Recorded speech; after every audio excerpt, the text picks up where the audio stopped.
Assalamualaikum warahmatullahi wabarakatuh. Ketemu lagi dengan saya di kuliah metodologi penelitian. Kali ini saya akan melanjutkan penjelasan saya kemarin tentang teknik penulisan karya ilmiah. Jadi kemarin kita sudah bahas tentang teknik presentasi sedikit.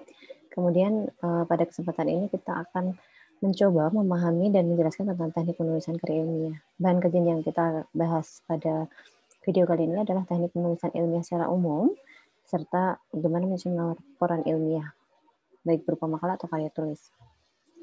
Nah, konsep dasar karya ilmiah itu merupakan tulisan yang membahas tentang pengetahuan yang disusun secara sistematis dengan menggunakan bahasa yang baku dan benar gitu kan.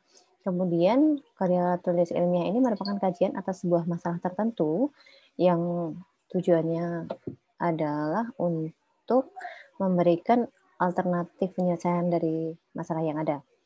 Kemudian ada beberapa karya ilmiah yang baik dan bisa kita jadikan acuan. Ada juga beberapa karya ilmiah yang sebenarnya tidak memenuhi kaidah dalam penulisan karya ilmiah. Nah, karya ilmiah yang tidak mampu memberikan manfaat baik secara teoritis maupun praktis itu tidak bisa dikategorikan sebagai karya ilmiah yang baik. Kemudian syarat minimal karya ilmiah itu yang pertama adalah menggunakan tata tulis sebagai medianya gitu kan. Kemudian dia membahas konsep ilmu pengetahuan dan pastinya disusun secara sistematis, ada bagian-bagian yang menjadi pokok bahasan dalam suatu karya ilmiah. Kemudian yang terakhir adalah dituangkan dengan menggunakan bahasa yang baku dan benar gitu kan, sesuai dengan ejaan yang benar. Kemudian ciri-ciri karya ilmiah yang pasti yang pertama adalah objektif. Artinya memiliki objek dan memberikan penilaian secara objektif terhadap objek tersebut. Jadi segala sesuatunya didasarkan pada teori dan landasan pengetahuan yang bisa dipertanggungjawabkan. Kemudian faktual artinya dibuat berdasarkan fakta yang dapat dipertanggungjawabkan kebenarannya. Jadi tidak mengada-ngada dan apa yang ditulis atau disampaikan itu bisa dipertanggungjawabkan. Kemudian bermetode artinya semua karya ilmiah itu dia memiliki metode ilmiah yang bisa dipertanggungjawabkan juga. Artinya kunci dari suatu karya ilmiah itu adalah metodenya bisa dipertanggungjawabkan, artinya dia menggunakan metode yang valid dan reliable gitu kan.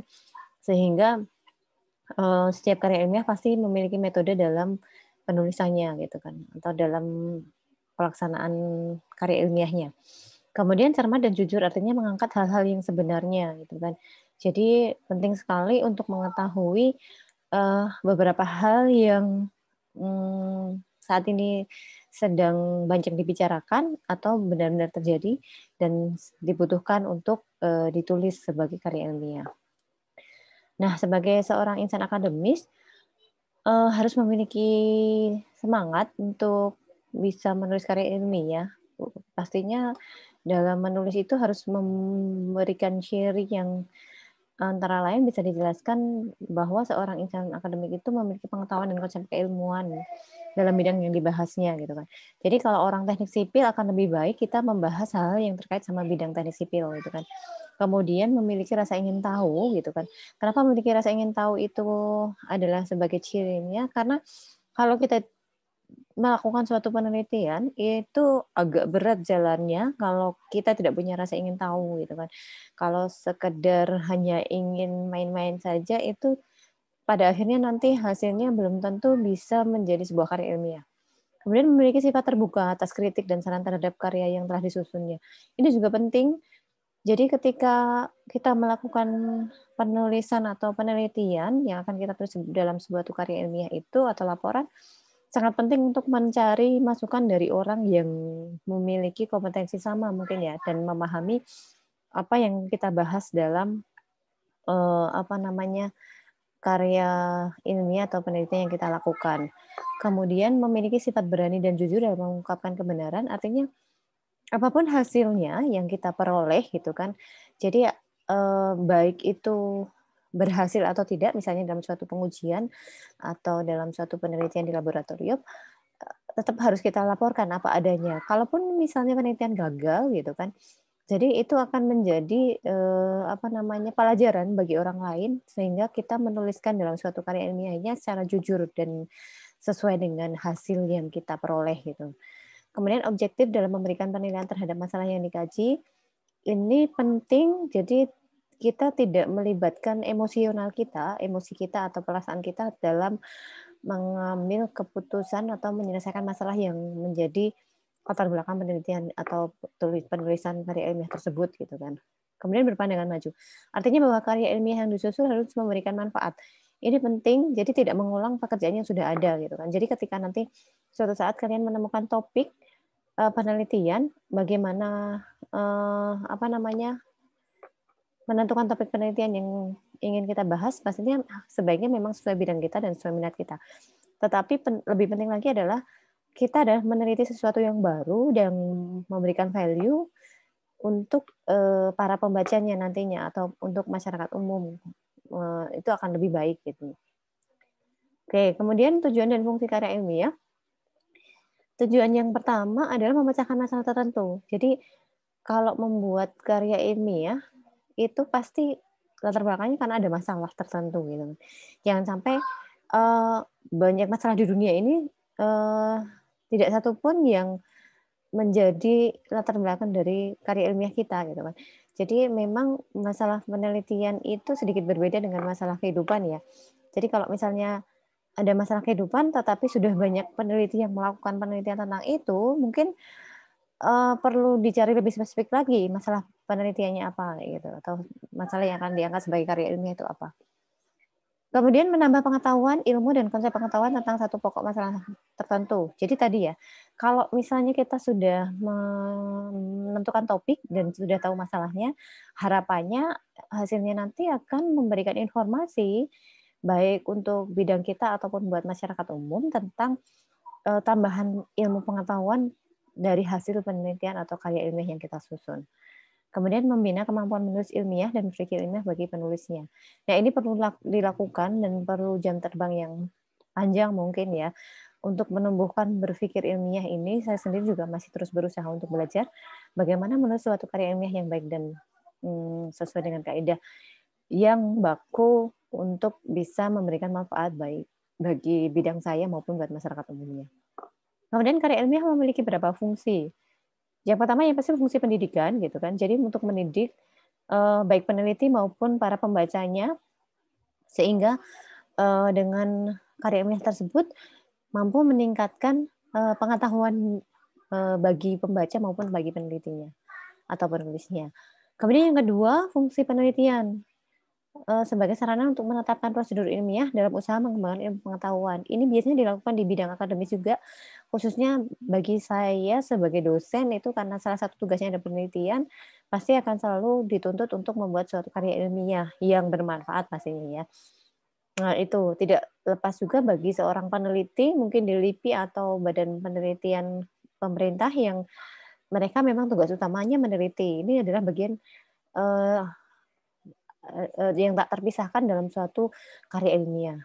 Terus kemudian fungsi yang ketiga adalah fungsi pengembangan. Jadi dengan penulisan karya ilmiah ini harapannya kita bisa terus mengembangkan baik alat pengembangan ilmu maupun tambahan bahan pustaka ke depannya gitu, baik di dunia akademis maupun dunia praktisi nantinya gitu kan. Nah, ini beberapa tujuan dan fungsi karya ilmiah. Oke, selanjutnya adalah jenis karya ilmiah. Yang pertama adalah makalah. Sebenarnya makalah tidak terbatas pada hasil dari suatu tugas yang dirangkum dalam suatu makalah saja sebenarnya.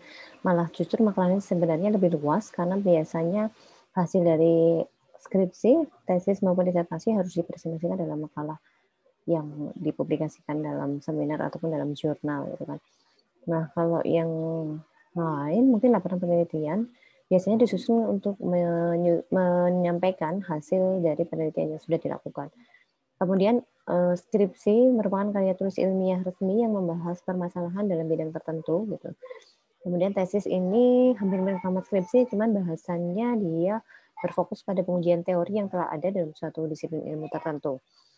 Kemudian disertasi ini dia levelnya sudah S3 sehingga fokus utamanya adalah menemukan novelty, yaitu pada penemuan sesuatu yang baru dalam disiplin ilmu tertentu atau pada pengembangan prinsip-prinsip teori yang telah ada saat ini. Atau bisa juga berisi pengembangan model-model baru yang diuji di lapangan. Kemudian karya ilmiah populer gitu kan, biasanya ditulis dengan teknik penulisan yang lebih menarik gitu kan, agar mudah dimengerti. Ada beberapa buku yang sekarang merupakan pengembangan dari buku-buku ajar yang atau buku-buku teks yang sekarang lebih bisa disebut sebagai karya ilmiah populer gitu. Kemudian kertas kerja. Jadi ini merupakan salah satu jenis karya ilmiah yang disusun dengan tujuan untuk melaporkan satu kegiatan tertentu yang telah dilaksanakan. Biasanya hasil laporan kegiatan atau laporan kerja, misalnya KKN, PKL, terus uji laboratorium, dan sebagainya. Sistematika dan teknik penulisan kertas kerja biasanya akan sangat bergantung pada lembaga mana dia bekerja ya kan, atau terlibat di lembaga mana. Kalau di kampus biasanya tergantung kampusnya, dia memiliki format masing-masing. Kemudian tahapan penulisan karya ilmiah dimulai dari tahapan persiapan, yaitu pemilihan topik, kemudian pembatasan topik, kemudian pengumpulan pustaka, selanjutnya adalah penentuan tujuan dan maksud, dan penyusunan kerangka. Nah, ini biasanya ada di bab 1. Jadi kita persiapannya adalah mempersiapkan bab 1. Biasanya kita lakukan demikian. Kemudian tahap pengumpulan data. Tahap pengumpulan data ini dilakukan dengan cara menentukan metode apa yang akan dipakai nantinya dalam pengumpulan data ini. Kemudian tahap analisisnya, ini juga terkait dengan metode analisis yang akan kita gunakan. Kemudian tahap penyusunan draft laporan, tahap perbaikan dan pengeditan, dan tahap pelaporan secara keseluruhan. Nah, tadi kita sudah merumuskan tujuan gitu. Sudah tahu tujuannya apa. Kemudian fungsi perumusan tujuan dalam suatu karya ilmiah itu adalah menjelaskan sesuatu kepada pembaca, kemudian meyakinkan pembaca dan mempengaruhi pembaca. Nah, sehingga ketika menyusun perumusan tujuan itu, apakah ketiga ini sudah memenuhi syarat atau sudah kita adopsi atau sudah kita pakai, sehingga perumusan tujuan kita sudah menjelaskan, meyakinkan, dan mempengaruhi si pembaca itu. Kemudian maksud yang dimaksud di sini adalah fungsi maksud menyampaikan harapan penulis kepada pihak-pihak terkait. Nah, ini adalah beberapa hal yang terkait dengan maksud dan tujuan karya ilmiah. Kemudian dalam membuat kerangka karya ilmiah, yang pertama yaitu tahap perumusan topik. Kita lihat nih beberapa inventarisasi topik-topik yang mungkin menarik buat kita. Kemudian evaluasi semua topik yang tercatat pada langkah kedua ini. Nah, inventarisasi topik dan evaluasi topik-topik yang sudah kita pilih ini perlu dilakukan berulang-ulang untuk menyusun atau memilih topik yang lebih spesifik. Baru setelah itu kita bisa menentukan sebuah pola susunan yang paling cocok untuk mengerutkan semua rincian yang ada. Di tahap kedua, tahap pengumpulan data dapat ditempuh dengan cara studi pustaka atau membaca berbagai literatur atau buku. Kemudian melakukan penelitian dan dipersiapkan secara sistematis, jadi sistematika penulisan dan sistematika pelaksanaan penelitiannya sudah ditetapkan sehingga ketika melakukan penelitian itu kita tidak mengalami kesulitan gitu. Kemudian melakukan wawancara dengan narasumber yang layak gitu kan. Kalau dilakukan dengan wawancara, sehingga narasumbernya harus jelas rekam jejaknya gitu. Kalau kita melakukan observasi atau menyebarkan angket, berarti nanti kita harus menyiapkan form observasinya gitu, atau apa yang diperlukan dalam pelaksanaan observasi. Kalau menyebarkan angket, berarti nantinya kita harus sudah memastikan bahwa angket atau kuesioner yang kita buat itu adalah valid dan reliable. Kemudian tahap analisis data. Pada tahap ketiga ini, teknik kualitatif dapat dilakukan dengan cara identifikasi data, kemudian kita lakukan klasifikasi data, analisis data, dan interpretasi data, serta pembuatan kesimpulan. Ada yang sedikit berbeda mungkin ya dengan penelitian kuantitatif. Kalau penelitian kuantitatif biasanya analisis datanya dilakukan dengan teknik uji statistik gitu kan.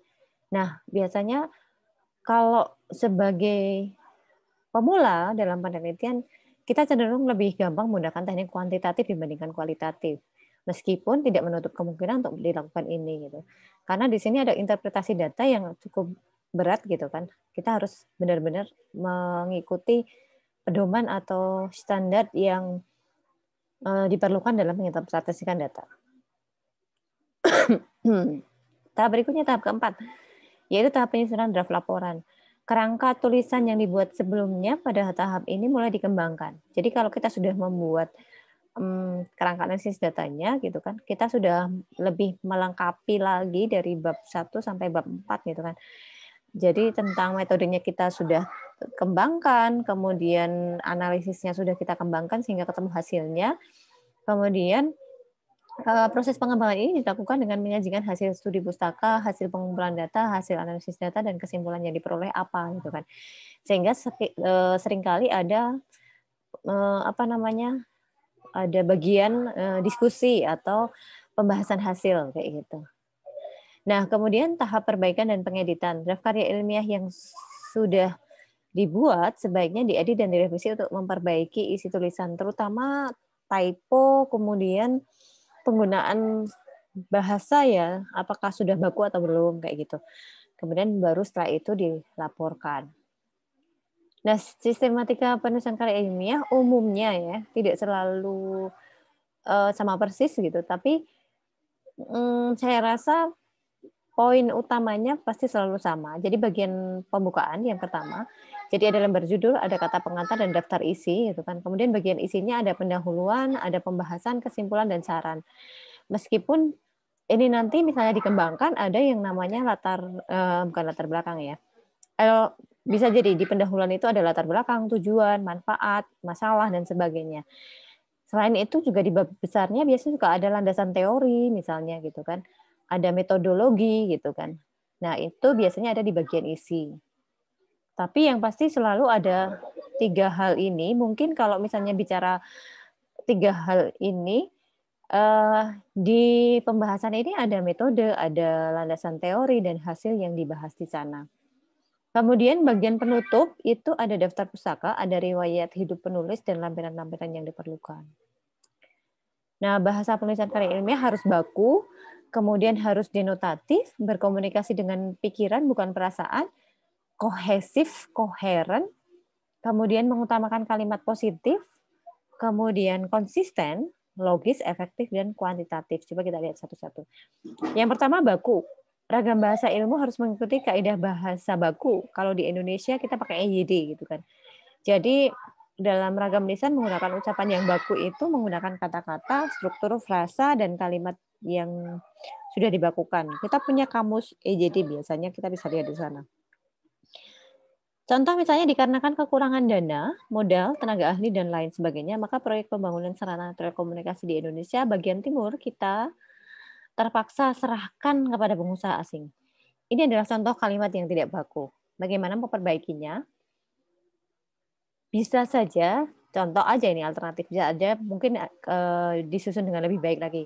Karena kekurangan modal, tenaga, dan lain-lain, maka proyek pembangunan sarana telekomunikasi di Indonesia Timur terpaksa kita serahkan kepada pengusaha asing. Ini kalimat lebih baku dibandingkan kalimat sebelumnya. Jadi harus sebenarnya sih lebih tepatnya nanti kita melihat subjek, predikat, objek kembali gitu kan ya. Kemudian denotatif, kata-kata dan istilah yang digunakan haruslah bermakna lugas, bukan konotatif dan tidak bermakna ganda. Contoh misalnya makalah ini bertujuan untuk memberikan penerangan yang memadai bagi masyarakat Indonesia. Ini tidak lugas, kurang lugas ya. Mungkin maksud kalimat di atas itu tidak jelas karena kata penerangan itu mengandung makna ganda, yaitu informasi atau listrik gitu kan. Jadi mungkin lebih dipertegas lagi mau bagaimana gitu kan. Jadi kita bisa memperbaiki misalnya mau contohnya agar lebih lugas, makalah ini bertujuan untuk memberikan informasi yang memadai bagi masyarakat Indonesia. Atau kalau maksudnya listrik adalah bisa juga makalah ini bertujuan untuk memberikan listrik yang memadai bagi masyarakat Indonesia. Dua-duanya benar gitu, tapi tergantung konteksnya yang mana yang mau kita pakai. Kemudian yang bahasa penulisan karya ilmiah yang ketiga, berkomunikasi dengan pikiran daripada perasaan. Jadi harus mengesampingkan perasaan ya. Semuanya harus didasarkan pada proses berpikir yang logis gitu kan. Kemudian ragam bahasa ilmu bersifat tenang, jelas, tidak berlebih-lebihan atau hemat, dan tidak emosional. Contoh misalnya, responden tidak diambil dari komunitas pasar, stasiun, terminal, atau tempat-tempat ramai lain-lainnya gitu kan. Tetapi dari komunitas pegawai perusahaan, sebab jika diambil dari komunitas pasar, stasiun, terminal, atau tempat ramai lain-lainnya, maka hasil yang diperoleh tidak sesuai dengan tujuan yang diharapkan. Ini mengulang kalimat yang sebenarnya bisa lebih diringkas gitu kan. Jadi perbaikannya mungkin bisa responden diambil dari komunitas pegawai, perusahaan, agar hasil yang diperoleh sesuai dengan tujuan yang diharapkan. Ini lebih enak dan lebih sedikit kalimatnya. Kohesif. Kohesif artinya agar tercipta hubungan gramatik antara unsur-unsur, baik dalam kalimat maupun alinea, dan juga hubungan antara alinea yang satu dengan alinea yang lain. Bersifat padu, kohesif itu padu gitu ya. Maka digunakan alat penghubung seperti kata petunjuk dan kata penghubung, misalnya mau pakai dan, atau, sehingga, oleh karena itu, kayak gitu. Itu bisa dipilih sesuai dengan kebutuhan. Kemudian yang kelima adalah koheren. Semua unsur pembentuk kalimat atau alinea itu mendukung satu makna atau ide pokok. Jadi kohesif koheren itu jadi satu bagian yang tak terpisahkan ya. Jadi kalimatnya harus sesuai dengan ide pokok yang ingin disampaikan. Berikutnya adalah mengutamakan kalimat pasif. Contoh, penulis melakukan penelitian ini di laboratorium. Akan lebih baik kalau misalnya penelitian ini dilakukan di laboratorium, gitu kan. Karena kita melaporkan, biasanya kita menggunakan kalimat pasif. Kemudian konsisten. Konsisten dalam segala hal. Misalnya dalam penggunaan istilah, singkatan, tanda-tanda, dan juga penggunaan kata ganti diri. Gitu. Jadi ini harus lebih apa ya, dicek bolak-balik gitu agar konsistensinya tetap terjaga. Kemudian logis, ide atau perasaan yang disampaikan melalui bahasa Indonesia ragam ilmiah dapat diterima akal. Contoh misalnya, untuk menghemat waktu, analisis dilakukan secara serentak oleh tim peneliti. Ini sebenarnya tidak logis ya. Jadi perbaikannya kita bisa membuat untuk mengefektifkan waktu, analisis dilakukan secara serentak oleh tim peneliti. Ini lebih menarik, kalimatnya lebih logis gitu. Kemudian berikutnya itu ide yang diungkapkan sesuai dengan ide yang dimaksud, baik oleh penulis atau penutur maupun oleh penyimak atau pembaca. Itu yang disebut sebagai efektif. Tadi sebagai contoh juga sudah kita buat sebagai kalimat yang efektif seperti apa. Kemudian kuantitatif, yaitu keterangan yang dikemukakan pada kalimat dapat diukur secara pasti. Contoh misalnya, dalam pengumpulan data diperoleh responden yang cukup banyak gitu kan. Dalam pengumpulan data diperlukan responden 100 orang, itu akan lebih bisa diterima gitu. Cukup banyaknya berapa gitu. Kalau kita bisa menyusun kalimatnya menjadi kalimat kuantitatif, itu bisa disebutkan berapa jumlah orangnya. Sehingga kesimpulannya, karya tulis ilmiah merupakan kajian atas sebuah masalah tertentu yang tujuan pembahasannya harus mampu memberikan alternatif penyelesaian terhadap suatu masalah tertentu juga gitu kan. Nah, karya ilmiah yang tidak mampu memberikan manfaat baik secara teoritis maupun secara praktis itu tidak bisa dikategorikan sebagai karya ilmiah. Jadi setelah ini kita akan mencoba membedah satu persatu dari awal dari bab 1 gitu kan, bagaimana membuat suatu karya ilmiah yang baik gitu kan. Kita akan melihat atau membahas tentang perbedaan bagaimana menulis sebuah karya ilmiah sehingga bisa diterima sebagai suatu karya ilmiah. Oke, itu saja mungkin sharing dari saya. Terima kasih sudah menyimak video ini. Sampai jumpa di video-video yang lain. Assalamualaikum warahmatullahi wabarakatuh.